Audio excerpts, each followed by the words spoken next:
Ramadan transmission of Gandhi Center.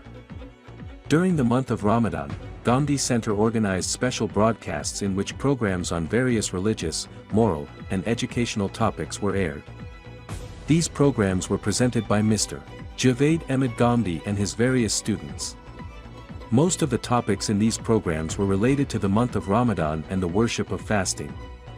The recordings of all these programs are available on the Gandhi Center's YouTube channel. Audio version of Maulana Maududi's translation of the Quran. Gandhi Center has published the audio version of the world-renowned translation of the Quran by the distinguished Islamic scholar, thinker, Quranic exegete, and founder of Jamaat-e-Islami, Sayyid Abul A'la Maududi, on its YouTube channel. This translation has been recorded in the pleasant voice of Mr. Arshad Mahmood. During Ramadan, the audio of one juz of this translation was aired daily on the organization's YouTube channel. The complete audio of this Quranic translation is available on Gandhi Center's YouTube channel. Launch of monthly Ishraq Bangladesh. Gandhi Center has decided to publish the monthly Ishraq US in the Bengali language for the people of Bangladesh, following its editions in Urdu, Arabic, and English. Accordingly, the first issue was released in March 2025. This is a part of the effort to spread the light of Farahi thought throughout the world. It is being published under the patronage of Javed Ahmed Gandhi. Maulana Omar Farooq is the editor, while Mr. Muhammad Hassan Elias is the managing editor. This issue, a session with Abu Sa'id Islahi, son of Maulana Islahi. Mr. Naeem Baluch is working under the platform of Gandhi Center on the biography of Maulana Amin Ehsan Islahi titled Hayat-e Amin. In this regard, he met Maulana's son, Abu Said Islahi, and Maulana's grandson, Abu Sohaib Islahi. In this conversation, both gentlemen shared many aspects of Maulana's life with Mr. Naeem Baloch. This interview can be viewed on Gandhi Center's YouTube channel. Lectures on Hadiths related to Ramadan. During the month of Ramadan, Gandhi Center aired recordings on its YouTube channel of lectures on Hadiths related to Ramadan, in which Javed Ahmed Gandhi, in light of the Hadiths from Kitab al-Sawm of Mishkat al-Masabi, discussed the virtues and rulings of fasting, as well as Layla al-Qadr, making up missed fasts, fasting for travelers, and various related juristic issues. The recordings of these lecture sessions can be viewed on Gandhi Center's YouTube channel. Live question and answer sessions with scholars of Gandhi Center. In March 2025, Gandhi Center organized various live question and answer programs with its scholars, in which people asked questions of religious, moral, and Ramadan-related juristic nature. The scholars who hosted these question and answer programs were Dr. Amar Khan Nazir, Dr. Khalid Zahir, Muhammad Hassan Elias, Dr. Amir Gazdar, and Dr. Irfan Shatzab. Recordings of these programs are available on the Gandhi Center's YouTube channel. Safar Dar Safar. Safar Dar Safar is a regular series by Gandhi Center. It presents the life stories and intellectual journeys of scholars and talented individuals to viewers. Last month, as part of this series, Mr. Naeem Baluch interviewed Rehan Ahmed Yusufi, head of the organization, Inzar, a renowned intellectual and writer. The interview discussed his intellectual journey and key milestones in life. Furthermore, they discussed his current project Insan Ki Kahani. In response to one question, he told Mr. Naeem Baluch how he was influenced by Farahi thought in his intellectual journey and how he found relief from all doubts of mind and heart. The recording of this interview is available on Gandhi Center's YouTube channel. Yade. Gandhi Center has launched a new series titled Yade, the aim of which is to document important events in the history of Al-Morid and to present memories from 40 years ago to viewers. This program is hosted by Ghazal Chaudhry, while Dr. Khalid Zahir, an early student of the School of Islamic Thought, Al-Morid, and Mr. Naeem Baluch participate as guests. In March 2025, 2 episodes from this series were aired on Gandhi Center's YouTube channel. What are the pitfalls of fasting for women? During the month of Ramadan, on the women's YouTube channel, Solihat, run under the auspices of Gandhi Center, a 3-part program was recorded titled, What Are the Pitfalls of Fasting for Women? Mr. Naeem Baluch hosted this program, while Miss Noreen Sheikh participated as a guest. Mr. Naeem Baluch pointed out issues specifically faced by women during Ramadan, and Miss Noreen Sheikh discussed these issues in depth and drew the attention of women to important matters. Safar Dar Safar, with Moeez Amjad. Last month, in the ongoing Safar Dar Safar series hosted by Gandhi Center, Mr.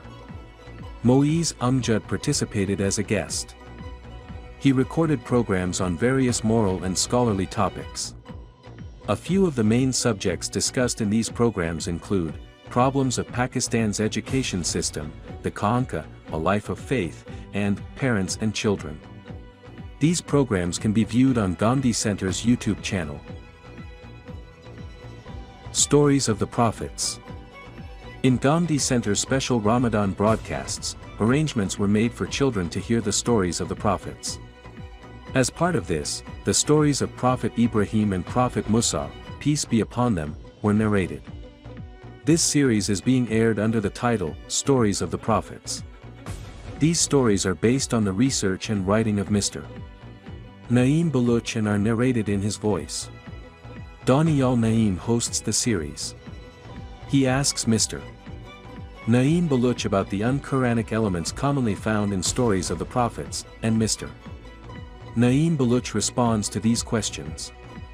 The recordings of these stories can be viewed on Gandhi Center's YouTube channel. Iftar Gathering at Gandhi Center. During the month of Ramadan, a weekly iftar gathering was arranged at Gandhi Center by various friends, in which dozens of individuals participated, along with Javed Ahmed Gandhi and Hassan Elias, who joined with their families. During dinner after iftar, participants engaged in conversations with Javed Ahmed Gandhi and Hassan Elias on various topics. Amr bil Maruf and Nahi Anil Munkar. Under the ongoing 23 Objections video series hosted by Gandhi Center, the theme, Islam and the State, is under discussion. In the sessions held in March 2025, verses from the Quran containing the terms Amr bil Maruf and Nahi Anil Munkar were discussed. Javed Ahmed Gandhi explained these verses and defined the terms Maruf and Munkar. Moreover, he clarified that the commands and prohibitions of the Sharia are distinct from those of morality, and that Amr bil Maruf and Nahi Anil Munkar are part of the requisites of faith. The recordings of these sessions can be viewed on Gandhi Center's YouTube channel. The purpose of the commands of Sharia. In this article, Manzoor Hassan, editor of Ishraq US, explains the purpose of the commands of Sharia by discussing the reason behind man's creation and the method appointed by God for attaining that purpose. He writes that man's ultimate goal is paradise, and the divinely appointed path to it is Tazkiyah al-Nafs. Thus, the end and objective of religion is Tazkiyah.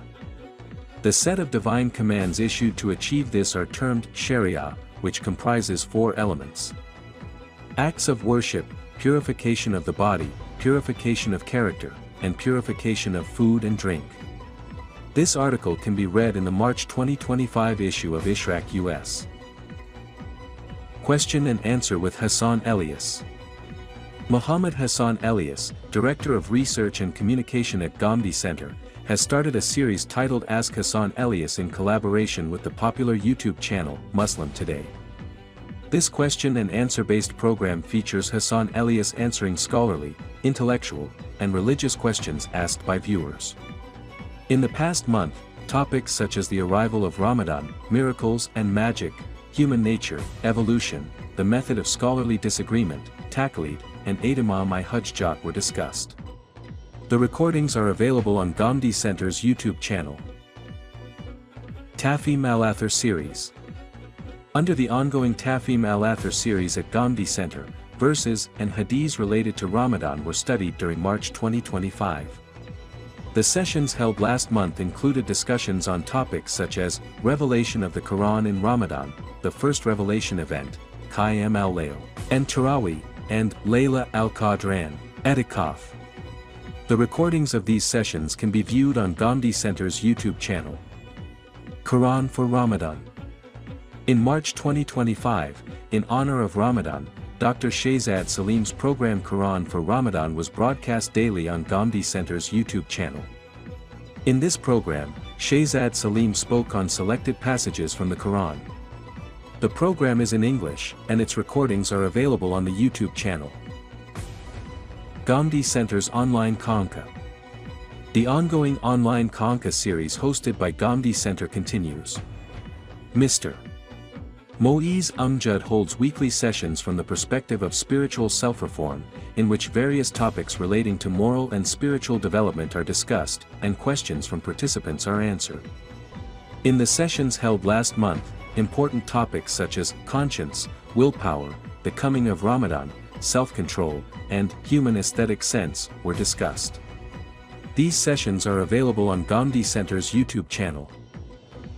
Hayat Yamin. In the latest episode of Hayat Yamin, Mr. Naeem Ahmad Baluch discussed the post-independence differences between Jamaat-e-Islami and the government of Pakistan and the reasons behind them. He also mentioned an event in which Mahatma Gandhi participated in Jamaat-e-Islami's public gathering in Patna, and Maulana Islahi delivered his famous speech, which was misreported by Congress newspapers, leading to serious misunderstandings between the Muslim League and Jamaat-e-Islami. This article is available in the March 2025 issue of Ishraq America. Ilmo Hikmat, with Gandhi. In the weekly Ilmo Hikmat program aired on Dunya News during March 2025, Javed Ahmed Gandhi discussed important topics such as purpose of worship, obligatory and optional acts in prayer, and Islam and worship. Some of the key questions addressed in the program included: what is the ruling on worship done out of fear of sin and punishment? Why does one feel disconnected during acts of worship? Under what conditions can two prayers be combined? And, is turning the face to both sides for salam an essential part of prayer? The recordings are available on the Gandhi Center's YouTube channel. Issuance of fatwas based on religious opinions. In matters related to the legal applications of Sharia, people frequently contact Gandhi Center of Islamic Learning, U.S. They seek applied religious opinions on issues such as marriage and divorce, inheritance, and various other financial and social matters. Last month, 2 fatwas were issued in response to such queries. These fatwas were issued by Hassan Elias in light of the thought of Javed Ahmed Gandhi. English summary of the 23 Objections video series. Dr. Shehzad Salim is presenting summaries of all the topics discussed so far in the 23 Objections video series in English. In the past month, he recorded 2 lectures summarizing the topics religion and human nature, and consensus discussed in the series. The recordings of these programs are available on Gandhi Center's YouTube channel.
الحمد للہ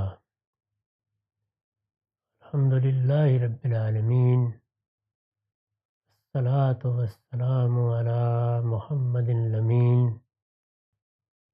اعوذ باللہ من الشیطان الرجیم، بسم اللہ الرحمن الرحیم۔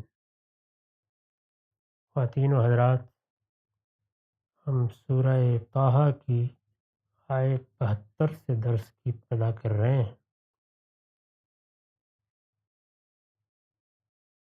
فرعون کے سامنے سیدنا موسیٰ علیہ السلام نے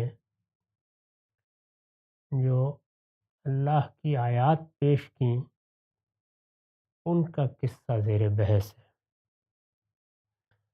ہم یہاں تک پہنچ گئے تھے کہ جادوگر بھی یہ دیکھ کر کہ جس چیز کا مظاہرہ کیا گیا ہے یا جو نشانی سامنے آئی ہے، یہ نہ کسی فن کا کرشمہ ہے، نہ کسی علم کا ظہور ہے، یہ کسی دوسری دنیا کی چیز ہے، سجدہ ریز ہو گئے اور انہوں نے اعلان کر دیا کہ وہ موسیٰ اور ہارون کے پروردگار پر ایمان لے آئے۔ فرعون نے اس کے فوراً بعد انہی پر الزام دھر کے سزا کا اعلان کر دیا۔ یہ ہم پڑھ چکے ہیں۔ جب اس نے سزا کا اعلان کیا اور یہ کہا کہ سلطنت کے باغیوں کے لیے جو سزا مقرر ہے میں وہی تمہیں دوں گا، اور تم دونوں میں سے کون سی سزا زیادہ سخت ہے اور زیادہ دیر تک رہنے والی ہے، اس کو عنقریب جان لو گے۔ دونوں میں سے، یعنی جو تمہیں اپنے مرشد یا اپنے گرو سے مل سکتی تھی اور جو میں تمہیں دوں گا۔ یہ ظاہر ہے کہ بڑی ہی غیر معمولی صورتحال تھی۔ ایک باجبروت بادشاہ سزا کا اعلان کر رہا تھا، اس کا کوئی ہاتھ پکڑ لینے والا نہیں تھا، اور یہ جادوگر بیچارے یہ اس سے پہلے کوئی عزیمت و استقامت کی تاریخ نہیں رقم کر چکے تھے، لیکن جب انہوں نے بچشمِ سر یہ دیکھ لیا کہ معاملہ اس دنیا کا نہیں ہے، یہ اس سے ماوراء کا معاملہ ہے، تو پھر انہیں کوئی تردد نہیں ہوا، انہوں نے اپنے ایمان کا اظہار کر دیا۔ معاف۔ فرعون نے جب یہ بات کہی تو اب اس کے جواب میں جادوگروں نے کیا کہا، قرآن نے اس کو نقل کیا ہے۔ فرمایا قالوا لن نؤثرک علی ما جاءنا من البینات والذی فطرنا فاقضی ما انت قاض۔ جادوگروں نے جواب دیا، ہم ان روشن نشانیوں پر ہرگز تم کو ترجیح نہ دیں گے جو ہمارے سامنے آئی۔ یعنی اب ہم نے جو چیز دیکھ لی ہے وہ اتنی واضح ہے، اتنی روشن ہے، اس میں کسی تردد کا کوئی سوال نہیں ہے۔ جب وہ چیز ہم نے دیکھ لی ہے تو یہ دھمکیاں، یہ سزائیں اب یہ ہمارے لیے کوئی اہمیت نہیں رکھتی۔ ہم نے حق کو ان آنکھوں سے دیکھ لیا ہے، لہٰذا اب اس کا کوئی سوال نہیں ہے۔ تم جو باتیں کر رہے ہو، جس دنیا کی باتیں ہیں اس کو بھی ہم جانتے ہیں، اور جس دنیا کو ہم نے دیکھ لیا ہے اس میں بھی اب ہمیں ادنیٰ درجے کا کوئی تردد نہیں ہے۔ چنانچہ یہ باتیں اب ہمارے لیے کوئی اہمیت نہیں رکھتی۔ ہم ان روشن نشانیوں پر ہرگز تم کو ترجیح نہ دیں گے جو ہمارے سامنے آ چکی ہیں۔ اس میں دونوں الفاظ بہت قابل توجہ ہیں۔ یہ کہ وہ روشن نشانیاں ہیں، بینات ہیں، ایسی چیز نہیں ہے جن کی کوئی تعویل ہو سکتی ہے، جن کے بارے میں 1، 2 یا 3 احتمالات ہو سکتے ہیں۔ ہم پر آخری درجے میں واضح ہو گیا ہے کہ موسیٰ علیہ السلام جو چیز پیش کر رہے ہیں وہ پروردگار کی طرف سے ہے، وہ پروردگار ہی کی طرف سے ہو سکتی ہے، اور ہمارے پاس جو کچھ تھا وہ ایک علم ہے جو ہم جیسے انسان سیکھ لیتے ہیں، اس کا مظاہرہ بھی کر لیتے ہیں۔ میں تینوں چیزوں پر اس سے پیچھے تبصرہ کر چکا ہوں کہ اب تک ہماری معلومات کے حد تک جو چیزیں بھی سامنے آتی ہیں، یعنی خرق عادت کی نوعیت کی چیزیں، ایک تو یہ ہے کہ دنیا میں عمومی قانون جاری ہے، اس کے مطابق آفتاب طلوع ہوتا ہے، چاند نکلتا ہے، رات آتی ہے، دن جاتا ہے، اور بے شمار قوانین ہیں جو کار فرما ہیں، وہ روزمرہ کا مشاہدہ ہیں، لیکن خرق عادت ہو جائے، یعنی کسی موقع پر عمومی قانون ختم ہو جائے، اس کی جگہ پر کوئی نئی چیز ایسی پیدا ہو جائے جو قاعدے کے خلاف ہے، عام طریقے کے خلاف ہے، عادت کے خلاف ہے، تو اس طرح کے معاملات میں جو کچھ جادوگر کرتے ہیں، میں نے عرض کر دیا کہ اس کی حقیقت یہی ہوتی ہے کہ وہ نفس انسانی پر اثر انداز ہوتے ہیں، اور اس کے نتیجے میں ہمارے حواس متاثر ہو جاتے ہیں، یعنی دیکھنے والوں کے حواس متاثر ہوتے ہیں۔ یہ بھی ظاہر ہے کہ ایک علم ہے اور اس کی اپنی ایک حیثیت ہے۔ وہ علم جو ہاروت ماروت کے ذریعے سے اتارا گیا، ہمارے ہاں تصوف کی روایت میں اس علم کو بہت سے لوگوں نے سیکھا، اختیار کیا، اور اب بھی تصوف کی طرف سب سے زیادہ کشش کا باعث وہی علم بنتا ہے۔ وہ نفسی علم جس کا میں نے ذکر کیا تھا، اس میں چیزوں کی صفات یا اعراض تبدیل ہو جاتے ہیں، یعنی یہ نہیں ہے کہ میز کو کرسی بنا دیا جائے، لیکن یہ کہ میز کو یہاں سے اٹھا کے وہاں پہنچا دیا، اس کا رنگ تبدیل ہو گیا، اس طرح کی چیزیں اس میں ہوتی ہیں۔ اور جب معجزہ دکھایا جاتا ہے تو قلب ماہیت ہو جاتی ہے، یعنی اللہ تعالیٰ گویا اپنے اس فرمان کا اعادہ کرتے ہیں جو چیزوں کے وجود میں آنے کا باعث بنا ہے، اور جب وہ فرمان آ جاتا ہے تو اس کو قرآن نے بیان کیا ہے کہ جب اللہ ارادہ کر لیتے ہیں اور پھر یہ کہتے ہیں کہ فلاں چیز اس طرح ہو جائے، تو وہ اس کے لیے کوئی قاعدہ مقرر کریں گے تو قاعدے کے مطابق ہو جائے گی، چشم زدن میں چاہیں گے تو چشم زدن میں ہو جائے گی۔ تو معجزے کی نوعیت یہ ہوتی ہے۔ یہ جب ایک دوسرے کے مقابل میں رکھ دیے جائیں تو ان کو الگ الگ پہچاننے میں کوئی ادنا درجے کی دقت بھی نہیں ہوتی، یہ آسانی سے پہچانے جاتے ہیں، لیکن وہی لوگ پہچانتے ہیں جو ان علوم و فنون کے ماہر ہوں۔ تو یہاں انہی لوگوں کے سامنے یہ روشن نشانیاں آ گئیں، تو انہوں نے کہا کہ اب کوئی تردد باقی نہیں۔ اس کے بعد انہوں نے ایک اگلی بات کہی ہے، والذی فطرنا، یعنی روشن نشانیاں بھی سامنے آ چکی ہیں، اب ان پر ہم تمہاری بات کو کیسے ترجیح دیں، اور روشن نشانیوں کے پیچھے جو ذات ہے جس نے ہمیں پیدا کیا ہے وہ بھی سامنے آ چکی، تو اس پر بھی اب تم بڑے باجبروت بادشاہ ہوگے، تمہاری بڑی سلطنت ہوگی، تمہارا بہت شان و شکو ہوگا، لیکن اب ہم تمہیں پروردگار عالم پر ترجیح نہیں دیں گے۔ تو دونوں باتیں انہوں نے بیان کر دی۔ جادوگروں نے جواب دیا، ہم ان روشن نشانیوں پر ہرگز تم کو ترجیح نہ دیں گے جو ہمارے سامنے آ چکی ہیں، اور نہ اس ذات پر جس نے ہمیں پیدا کیا ہے۔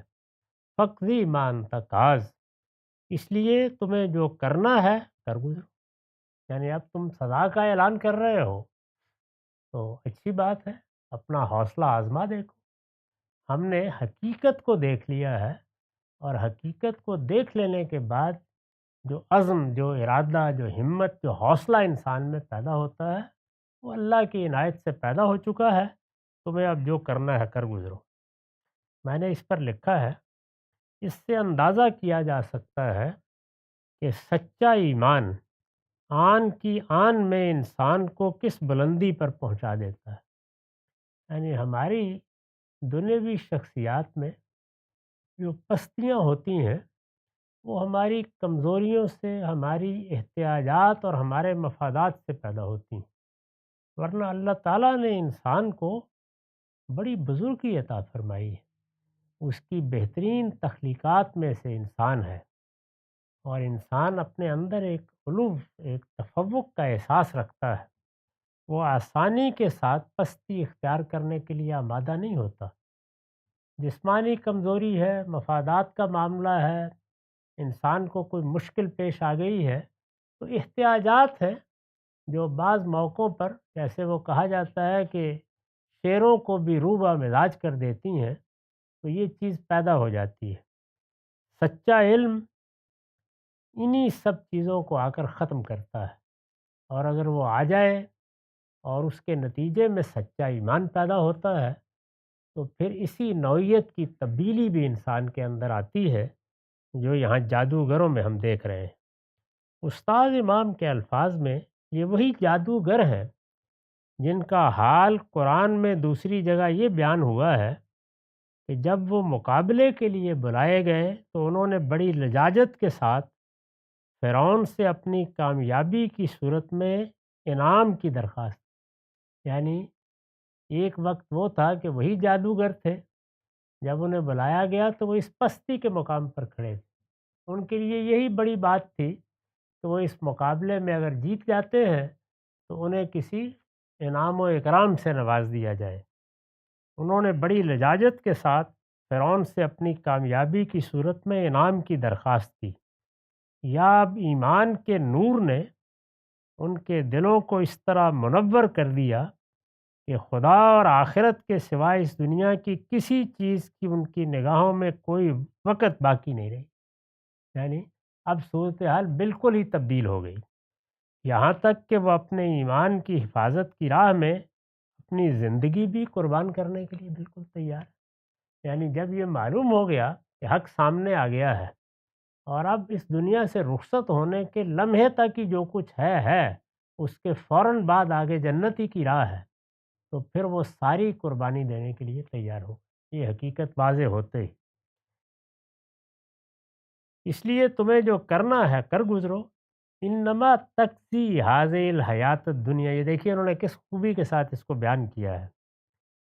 تم جو کر سکتے ہو اسی دنیا کی زندگی کا کر سکتے ہو، یعنی اس سے آگے تمہارے کوئی اختیارات نہیں ہیں۔ یہ دنیا کی زندگی ہے، اس کو اذیت بنا سکتے ہو، اس کو ختم کر سکتے ہو، اس سے زیادہ تمہاری کوئی ہمت اور تمہارا کوئی دائرہ اختیار نہیں ہے۔ اس کے بعد ہمارے پروردگار کا معاملہ ہے، اور اس کے ہاں سے اب ہمارے لیے بشارت ہی بشارت ہے۔ ایمان کی جو دعوت ہم نے قبول کی ہے اور جس طرح حق کا اعتراف کیا ہے، اس کے بعد اب ہمارے لیے فرشتے ہی استقبال کرنے کے لیے کھڑے ہیں، لہٰذا ہمیں اب ادنیٰ درجے میں بھی تمہاری کسی سزا کی کوئی پرواہ نہیں۔ تم جو کر سکتے ہو اسی دنیا کی زندگی کا کر سکتے ہو۔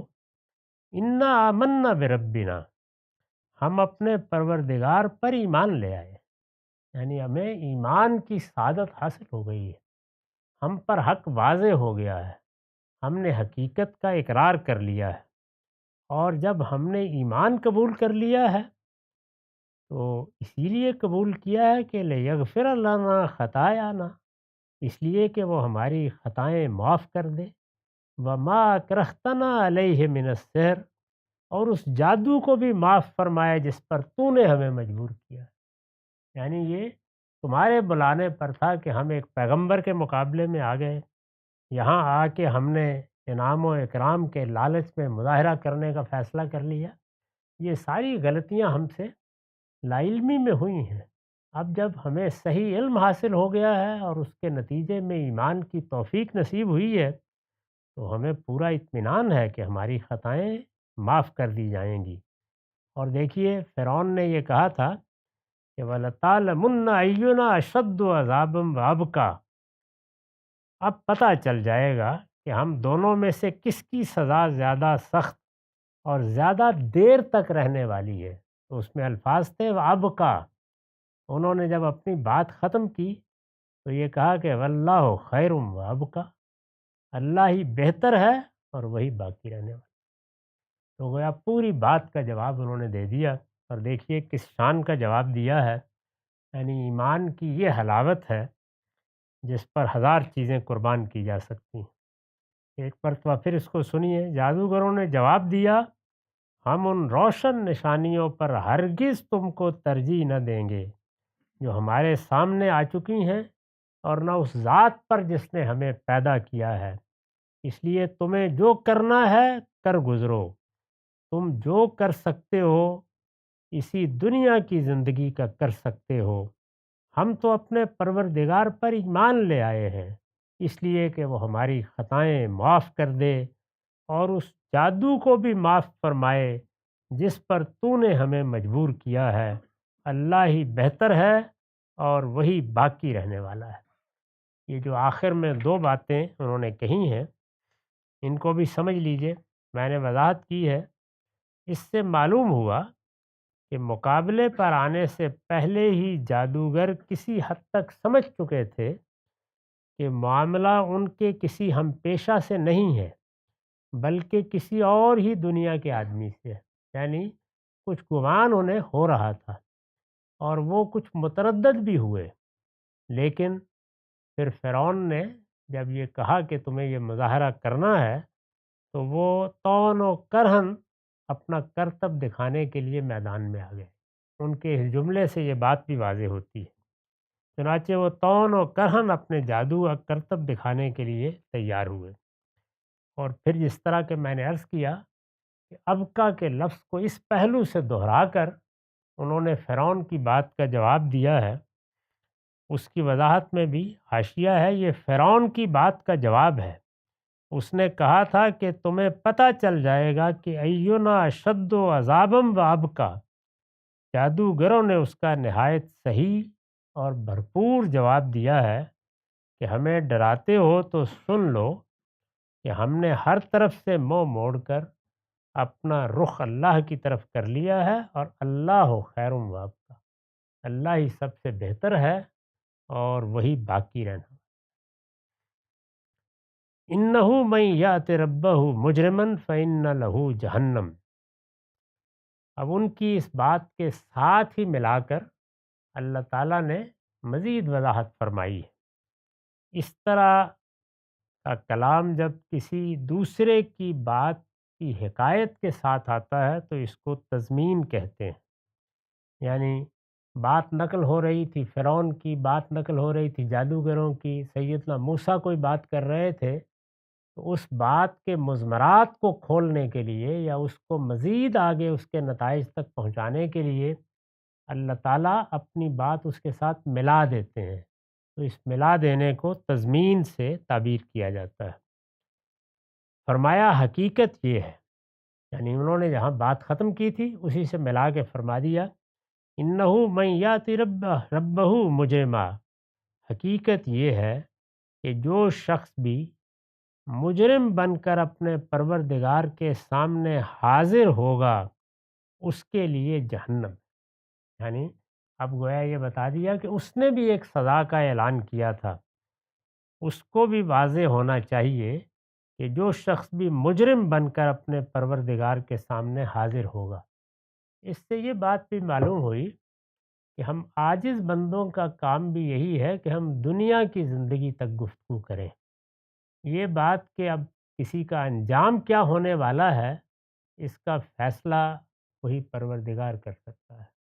تو جادوگروں نے یہ بات نہیں کہی، اللہ تعالیٰ ہی نے فرمائی۔ اس پر میں نے لکھا ہے یہاں سے آگے آیت 76 تک تضمین ہے۔ انداز کلام صاف بتا رہا ہے کہ یہ عبارت جادوگروں کے قول کا حصہ نہیں ہے، بلکہ اللہ تعالیٰ نے ان کی بات کے ساتھ اپنی بات ملا کر اس کو پورا اور مطابق حال کر دیا ہے۔ تو یہ اب اللہ تعالیٰ کی طرف سے ارشاد ہوا ہے، اور کیا ارشاد ہوا ہے کہ اس شخص نے اب مجرم کی حیثیت اختیار کر لی ہے۔ اس سے پہلے یہ مدعو تھا، گناہ کا ارتکاب کر رہا تھا، یہ مقابلے میں آیا، اس پر بھی حق واضح ہو گیا ہے، لیکن اب یہ ہٹ درمی اور عناد کی بنیاد پر انکار کر رہا ہے، اور صرف انکار نہیں کر رہا، اس سے آگے بڑھ کر سرکشی اور سرتابی کے ساتھ ایمان لانے والوں کے لیے سزا کا اعلان بھی کر رہا ہے۔ اب یہ قابل معافی نہیں رہا، یہ اب مجرم ہے، اور جو شخص بھی مجرم بن کر اپنے پروردگار کے سامنے حاضر ہوگا اس کے لیے پھر ہمارے ہاں بھی جہنمی کی سزا ہے۔ یہ اگر یہ کہہ سکتا ہے کہ میں تمہیں کھجور کے تنوں میں سولی چڑھا دوں گا اور میں تمہارے ہاتھ پاؤں مخالف سمتوں میں کاٹ دوں گا جیسے کہ فرعون نے کہا، تو اب ہماری طرف سے بھی یہ سن لے کہ اس طرح کے مجرموں کے لیے ہم نے بھی جہنم تیار کر رکھی ہے، اور فرمایا لا یموت فیہا ولا یحییٰ، وہ اس میں نہ مرے گا نہ جیے گا۔ اس پچھلے جملے کو ذہن میں تازہ کیجئے جو جادوگروں نے کہا تھا کہ تم جو کچھ کر سکتے ہو وہ اسی دنیا کی زندگی تک کر سکتے ہو، دنیا کی زندگی کا خاتمہ موت پر ہو جاتا ہے، اس سے آگے تمہارا کوئی اختیار نہیں ہے۔ موت کو کتنی دیر مؤخر کر سکتے ہو؟ 10 سال، 20 سال، اس سے زیادہ کچھ نہیں ہے۔ یہاں معاملہ ایک محدود مدت ہی کے لیے ہے۔ اس کے جواب میں فرمایا ہے کہ ہم نے جو جہنم تیار کر رکھی ہے اس میں تو نہ کوئی مر کے نجات پائے گا اور نہ جیسا جیے گا اس کو جینا کہا جا سکتا ہے، نہ اس میں مرے گا نہ جیے گا۔ اس کی وضاحت حاشیہ ہے، یہ عذاب دوزخ کی شدت، اس کی ہمیشگی اور بے پناہی کی ایسی تعبیر ہے کہ الفاظ سے اس کی شرح و وضاحت کا تقاضا کیا جائے تو اعتراف عجز کر لیتے ہیں۔ یعنی آپ جس طرح چاہیں کسی چیز کو بیان کریں، یہ جو بیان ہے قرآن کا لا یموت فیہا ولا یحییٰ، وہ اس میں نہ مرے گا نہ جیے گا، یعنی جیے گا مگر وہ کیا جینا ہوگا، اور مرنا چاہے گا موت بھی نہیں آئے گی۔ تو یہ کسی چیز کی شدت، ہمیشگی اور اس کی عذاب کی بے پناہی کو اس سے زیادہ مؤثر الفاظ میں بیان نہیں کیا جا سکتا۔ الفاظ سے اس کی شرح و وضاحت کا تقاضا کیا جائے تو اعتراف عجز کر لیتے ہیں۔ اس سے جو تصویر سامنے آتی ہے، حقیقت یہ ہے کہ اس سے روح کانپتی اور جسم پر لرزہ طاری ہو جاتا ہے۔ اللہ تعالیٰ کی پناہ مانگنی چاہیے اس سے۔ وَمَن یَأْتِهِ مُؤْمِنًا قَدْ عَمِلَ الصَّالِحَاتِ، اس کے برخلاف جو مومن ہو کر اس کے حضور آئیں گے، یعنی صحیح علم ملا اور انہوں نے اس کے تقاضوں کی بنیاد پر ایمان قبول کیا، حقائق کو مانا، ان کا اعتراف کر لیا۔ اس کے برخلاف جو مومن ہو کر اس کے یعنی اللہ کے حضور آئیں گے، جنہوں نے نیک عمل کیے ہوں گے، یعنی مومن ہو کر آئیں گے، اور مومن ہو کر آئیں گے اور اس کے ساتھ انہوں نے ایمان کا یہ تقاضا بھی پورا کر دیا ہوگا کہ اچھے عمل کے ساتھ زندگی بسر کی۔ میں نے اس کی وضاحت میں لکھا ہے، اس سے واضح ہوا کہ اللہ تعالیٰ کے ہاں اسی ایمان کا اعتبار ہے جس کے ساتھ اچھا عمل بھی ہو۔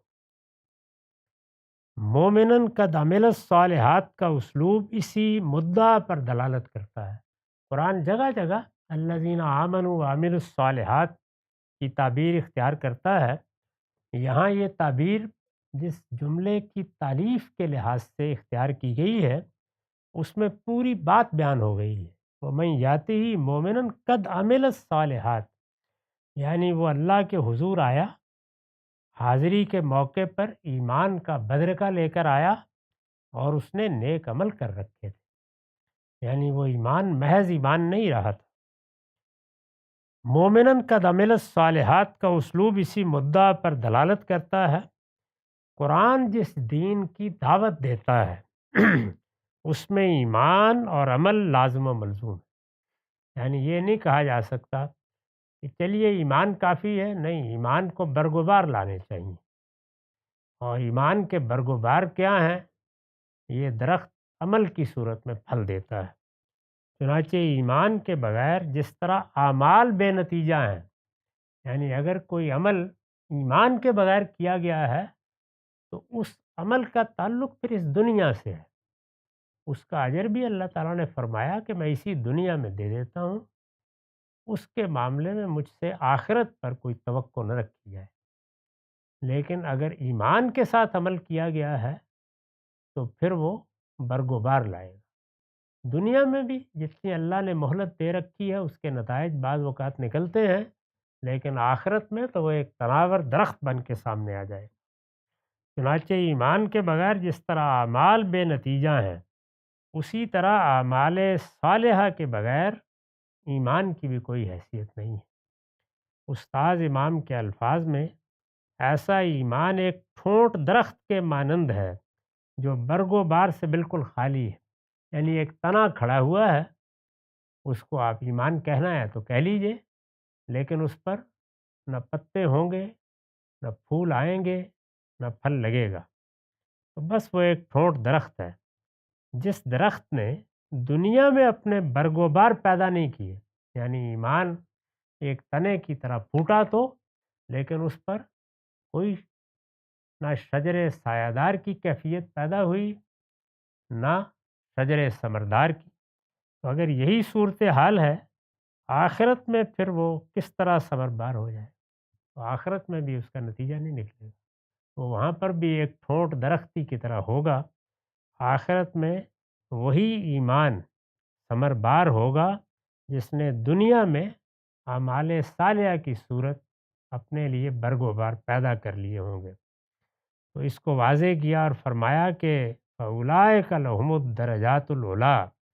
جس طرح پیچھے مجرموں کے بارے میں جہنم کی وعید سنائی تھی، یہاں ایمان کے ساتھ اور نیک عمل کر کے آنے والوں کے بارے فرمایا، تو یہی لوگ ہیں جن کے لیے اونچے درجے، یعنی ان کے عمل کے لحاظ سے ایک کے بعد دوسرا درجہ ہے، وہاں پھر درجات ہی درجات ہیں۔ اور پھر اس کی تصویر جیسے کہ قرآن بالعموم کھینچتا ہے، جنات عدن تجری من تحت الانہار خالدین فیہا وذالک جزاء من تزکا۔ ہمیشہ رہنے والے باغ جن کے نیچے نہریں بہتی ہوں گی، ان میں وہ ہمیشہ رہیں گے، اور فرمایا اور یہ صلہ ہے ان کا جو پاکیزگی اختیار کرے۔ میں نے اس کی وضاحت میں لکھا ہے کہ یہی دین کی تمام دعوت کا خلاصہ اور اس کے نزول کا مقصد ہے، یعنی یہ دین، اس کی دعوت، اس کے لیے بھیجے جانے والے پیغمبر، یہ کتابیں، یہ آخری کتاب جس کو ہم پڑھ رہے ہیں، یہ سب کچھ کیا ہے؟ بس یہی ہے، یہ دو لفظ، خدا کی جنت کے دروازے انہی لوگوں کے لیے کھلیں گے جو اپنے ظاہر و باطن کو ہر لحاظ سے پاکیزہ بنانے کی کوشش کریں۔ یہ اللہ تعالیٰ نے ایک لفظ میں گویا اپنے پورے دین کو بیان کر دیا ہے۔ دیکھیے، ایک جملہ ہے وَذَلِكَ جَزَاءُ مَن تَزَكَّىٰ، یہ صلہ ہے ان کا جو پاکیزگی اختیار کرے۔ پاکیزگی، تزکیہ، عربی زبان میں تزکیہ، اردو زبان میں آپ اس کو پاکیزگی سے تعبیر کر سکتے ہیں، پیوریفیکیشن۔ اس پاکیزگی، اس تزکیے ہی کے لیے اللہ کی یہ ہدایت دی گئی، یہ اس کا مقصد ہے۔ اسی کو قرآن مجید مختلف اسالیب میں بیان کرتا ہے اور یہ بتاتا ہے کہ میرا مطالبہ تم سے اسی پاکیزگی کا ہے اور کچھ نہیں۔ تم دنیا کی زندگی میں جو کرنا چاہتے ہو کرو، اپنی صلاحیتوں اور اپنے حالات اور اپنے اسباب اور اپنی خواہشات کے مطابق جیو۔ یہ دنیا میں نے تمہارے ہی لیے پیدا کی ہے اور تمہارے کام میں لگا دی ہے، تمہاری خدمت میں لگا دی ہے، لیکن اس میں ہر پہلو سے پاکیزگی مقصود ہے۔ اس پاکیزگی کو پھر جیسا کہ میں نے اپنی تصنیفات میں متعین کر کے بتایا ہے کہ یہ بدن میں بھی ملحوظ رہنی چاہیے، کھانے پینے میں بھی، خور و نوش میں، اور سب سے بڑھ کر انسان کے اخلاق کی وجود، یعنی ہر لحاظ سے پاکیزگی۔ اس پاکیزگی کے مقابل میں کیا چیز ہے؟ آلودگی، نجاست۔ چنانچہ جب ہم اپنے جسم کو آلودہ کرتے ہیں تو ہم کہتے ہیں، کیونکہ وہ تو نظر آنے والی چیز ہے، کہ یہ نجاست لگ گئی ہے۔ یہی معاملہ کھانے پینے کی چیزوں میں بھی ہے۔ جب ایک بار انسان کو یہ شعور دے دیا جاتا ہے کہ جو کچھ تم کھاتے پیتے ہو وہ بھی تمہارے وجود پر اثر انداز ہوگا، اور آخرت میں جب تم اٹھو گے اور ایک نئے جسم کے ساتھ اٹھو گے تو وہاں اس کے اثرات پیدا ہو جائیں گے، اس لیے اپنے کھانے پینے کو بھی پاکیزہ رکھو۔ تو ظاہر ہے کہ وہاں بھی اگر خبائث کا آدمی اپنے خور و نوش میں خیال نہیں رکھتا تو گویا وہ اپنے اندر نجاست اڈھیل رہا ہے، اپنے اندر آلودگی پیدا کر رہا ہے، اور جتنا وہ بدن میں نجاست اگر لگی رہنے دیتا ہے تو نجاست کا احساس رکھے گا، ایسے ہی کھانے پینے میں بھی ہے۔ اس کے بعد جو سب سے بڑا دائرہ ہے وہ اخلاق کا دائرہ ہے۔ یہ بغض ہے، یہ کینہ ہے، یہ چوری ہے، یہ دوسروں کا مال کھانا ہے، یہ فریب دینا ہے، یہ جتنی بھی چیزیں ہیں، جھوٹ بولنا ہے، جان مال آبرو کے لیے خطرات پیدا کرنا ہے، حق تلفی کرنا ہے، تو یہ سب کیا ہے؟ نجاست۔ اور یہی وہ چیز ہے جس کو سامنے رکھ کے دیکھیے ازواج مطہرات سے کیا کہا کہ اللہ چاہتا ہے کہ اس گھر کی بیویوں لیذھب عنکم الرجس، تاکہ نجاست تم سے دور رکھے، اور یطہرکم تطہیرا، تمہیں پاکیزہ بنائے۔ جب ہدایات دیتا ہے تو یہ کہتا ہے کہ ذالک اطہر لقلوبکم، یہ تمہارے دلوں کی پاکیزگی ہے۔ تو یہی نجاست ہے جو جب بالکل انتہا کو پہنچ جاتی ہے تو انسان سراپا نجاست بن جاتا ہے۔ اسی کو بنیاد بنا کے یہ کہا ہے مشرکین کے بارے میں، انما المشرکون نجس فلا یقربوا المسجد الحرام بعد عامہم ھذا، یہ اب سراپا نجاست ہے، یہ میری مسجد کے قریب نہ آیا کرے۔ تو یہ مطلب ہے اس نجاست کا، اور یہ معنی ہے اس پاکیزگی کے جس کی دعوت انبیاء علیہ السلام نے دی۔ اقول قولی ھذا واستغفر اللہ لی ولکم ولسائر۔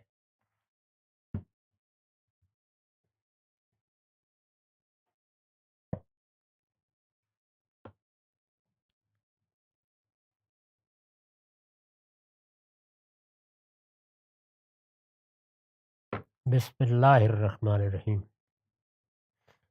وعن انس قال کان النبی صلی اللہ علیہ وسلم قال رسول اللہ صلی اللہ علیہ وسلم من قال حين يسمع المؤذن اشهد ان لا اله الا الله وحده لا شريك له وان محمدا عبده ورسوله رضيت بالله ربا وبمحمد رسولا وبالاسلام دینا غفر له ذنبه۔ یہ مسلم کی روایت ہے، یہاں اس کا رقم ہے 661۔ سعد بن ابی وقاص بیان کرتے ہیں کہ رسول اللہ صلی اللہ علیہ وسلم نے فرمایا، جو شخص مؤذن کی اذان سن کر یہ کہتا ہے کہ میں گواہی دیتا ہوں کہ اللہ کے سوا کوئی الہ نہیں، وہ تنہا ہے، اس کا کوئی شریک نہیں، اور محمد صلی اللہ علیہ وسلم اس کے بندے اور رسول ہیں، اور میں اپنے پروردگار کے پروردگار ہونے پر راضی ہو گیا، یعنی اب مجھے کسی اور پروردگار کی اور مالک کی اور آقا کی خواہش نہیں رہی، میرا وہی پروردگار میرے لیے کافی ہے۔ وب محمد رسولہ، اور میں محمد صلی اللہ علیہ وسلم کے اللہ کا پیغمبر ہونے پر راضی ہو گیا، اب اللہ کی بات جاننے کے لیے مجھے کسی اور جانب توجہ کرنے کی ضرورت نہیں رہی، یعنی اب کوئی مجھے اپنے الہام کے قصے سنائے اور کوئی اپنے فن کے کرشمے دکھائے، میرے لیے خدا کی بات کو جاننے کا کوئی اور ذریعہ قابل التفات ہی نہیں رہا، میرے لیے محمد کافی ہیں۔ وہ بالاسلام دینا، اور میں اس پر راضی ہو گیا کہ اللہ کا دین اسلام ہے، مجھے اس کے سوا اب اپنے لیے کوئی عزم تلاش نہیں کرنا، بس یہ دین ہے، میں نے اس کو اختیار کر لیا، یہی میرا جینا ہے، یہی میرا مرنا ہے۔ تو فرمایا غفر لہ ذنبہ، جب کوئی آدمی اپنے دل کی گہرائی سے اس چیز کا اقرار بھی کر لیتا ہے اور راضی ہو جاتا ہے تو اللہ کی طرف سے بشارت ہے کہ اس کے گناہ معاف کر دیے جاتے ہیں۔ اسی چیز کو دوسری جگہوں پر بھی بیان کیا ہے کہ جس وقت لوگ اسلام لاتے ہیں، حضور کے زمانے میں تو بہت بڑے پیمانے پر یہ ہوا، تو فرمایا جاتا تھا کہ الاسلام یہدم ما قبلہ، اس سے پہلے جو کچھ تھا اسلام نے اس کو منہدم کر دیا، وہ ختم ہو گیا، گناہ تھے، غلطیاں تھیں، کوتاہیاں تھیں۔ ایسے ہی انسان جب تجدید ایمان کرتا ہے، یہ جو دعائیں ہیں اذان کے بعد یہ الفاظ، اس طرح کے الفاظ کے ساتھ نماز کا خاتمہ، عام دعاؤں میں یہ اقرار کرنا، یہ کیا ہے؟ یہ تجدید ایمان ہے، یعنی آدمی گویا اپنے ایمان کو تازہ کرتا رہتا ہے۔ تو ایمان کو تازہ کرنے کا یہ عمل، جیسے کہ اس دعا سے واضح ہوتا ہے، یہ اگر شعور کے ساتھ کیا جائے تو یہ بھی اسی طرح گناہوں کی معافی کا ذریعہ بن جاتا ہے۔ تو اس میں دیکھیے بڑی غیر معمولی باتیں ہیں، یعنی اللہ کی توحید کا اقرار ہے، شرک سے کامل برات ہے، رسول اللہ صلی اللہ علیہ وسلم کی نبوت کا اقرار ہے، اور نبوت کے اقرار کے ساتھ یہ بھی ہے کہ وہ اللہ کے بندے ہی ہیں، اس سے زیادہ کچھ نہیں ہے، بندے ہیں اور رسول ہیں۔ اور پھر دین کے معاملے میں، اللہ پروردگار عالم کے معاملے میں گویا اپنی سپردگی کا اعلان ہے۔ یہ جو فرمایا رضی تو باللہ ربا، یعنی انسان اس دنیا میں ایک تو یہ ہے کہ دین سے گریز اور فرار کے راستے اختیار کر کے الحاد اختیار کر لیتا ہے، لیکن اگر وہ دین کی طرف رجوع کرے تو بعض اوقات ایسے لگتا ہے کہ جیسے اسے کوئی اطمینان پوری طرح نہیں ہوا، اب وہ کہیں یہاں منہ مارے گا، کہیں وہاں منہ مارے گا، کہیں یہ الہام، کہیں وہ گرو، کہیں یہ مرشد۔ ان سب چیزوں کی نفی کی ہے اس دعا میں اللہ پروردگار کے رب ہونے پر راضی ہو گیا، میں محمد صلی اللہ علیہ وسلم کے خدا کا پیغمبر ہونے پر راضی ہو گیا، میں اسلام کے دین ہونے پر راضی ہوں، یعنی اس کے بعد اب مجھے کوئی اور خواہش نہیں رہی۔ اب خدا کی بات کے لیے یا اپنی آخرت سنوارنے کے لیے یا صحیح راہ پانے کے لیے مجھے دائیں بائیں دیکھنے کی ضرورت ختم ہو گئی۔ تو فرمایا کہ یہ تقاضا ہے، صحیح ایمان کی حلاوت اس وقت حاصل ہوتی ہے جب آدمی یہ کہنے کی پوزیشن میں آ جائے کہ میرے لیے اللہ کی ہدایت کے باب میں اب کوئی اور چیز قابل التفات ہی نہیں، اللہ کا دین یہ کافی ہے، اللہ کی کتاب قرآن یہ کافی ہے، اللہ کے پیغمبر نے جو مجھے ہدایت پہنچا دی ہے یہ کافی ہے، باقی میری دنیا ہے، دنیا کے علوم ہیں، فنون ہیں، ان میں مجھے اپنی صلاحیتوں کا اظہار بھی کرنا ہے، وہاں کامیابیاں بھی ہیں، کرشمے بھی ہیں، لیکن یہ کہ خدا کی بات کے لیے اب میں کسی اور جانب نہیں دیکھوں گا۔ تو یہ جگہ ہے جہاں پر دین کو اللہ چاہتا ہے کہ قبول کیا جائے، اس جگہ رکھا جائے۔ تو اس کے لیے یہ تعبیر اختیار کی ہے کہ پہلے یہ اقرار کیا یا شہادت دی کہ اللہ کے سوا کوئی الہ نہیں ہے، اور یہ شہادت دی کہ محمد صلی اللہ علیہ وسلم اللہ کے بندے اور رسول ہیں۔ یہ تو ہر شخص دے رہا ہے، نہیں اس سے آگے بڑھ کر اس نے اذان کے بعد ہاتھ اٹھائے اور تجدید ایمان کرتے ہوئے یہ کہا کہ رضی تو باللہ ربا، یعنی میں راضی ہو گیا ہوں اس پر کہ اللہ ہی میرا رب ہے، اب مجھے کسی اور کی طرف دیکھنے کی ضرورت باقی نہیں رہی۔ تو جب آپ اس درجے کو حاصل کر لیتے ہیں تو پھر اللہ تعالیٰ بڑے سے بڑے گناہوں کو بھی معاف فرما دیتے ہیں، اس لیے کہ اس ایمان کے ساتھ اور اس یقین کے ساتھ اور تسلیم و رضا کے اس مقام کے ساتھ اللہ اپنے کسی بندے کو کوئی سزا نہیں دیتے، اس کے لیے پھر جنت ہی کی بشارت۔